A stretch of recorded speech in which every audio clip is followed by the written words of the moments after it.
The Sony TV KDL 46ex523, when you turn it on, the LED blinks twice and constantly blinks twice.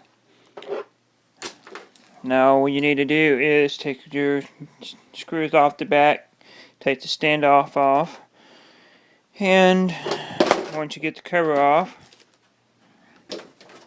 you have two boards here. There's a third one here, but it doesn't matter for this one. You have two boards here.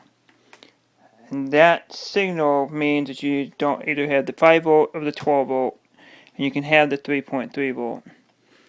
So if you have the 3.3 volt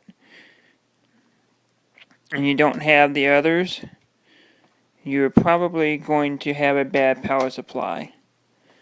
If you have all the voltages just fine, that means this board is bad.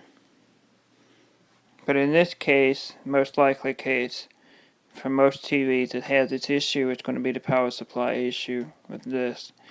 So what you need to do is, you already will have this cover off here, and this power cord, and you press it down, and there's a little notch right there, and it'll slide out. You disconnect this here, and you disconnect the two up here as well. And you got 1, 2, 3, 4 screws, it looks like, 5. And this thing here just lifts up. You always want to make sure you don't touch anything in the electronics. Make sure the TV's powered down for a while, because it could store a voltage and you can get shocked by the capacitor storing the voltage. If you look at the bottom of your sticker right here where it says your model number for this power supply, and there's two of these transistors right there.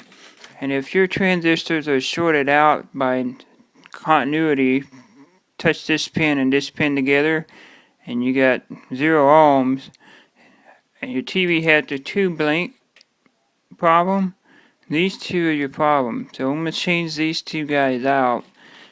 Part number is KF5N50. There are surface mount diode right there.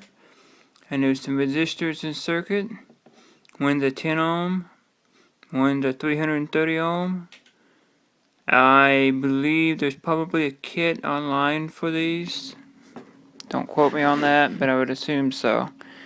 So I'm going to change these two out, make sure that that takes care of the problem before I update the video. Also, check this 0.1 ohm resistor, and if it's open, you need to replace it as well. After changing that resistor and those two transistors, I got the steady light on. Now I have a green light. TV turns on.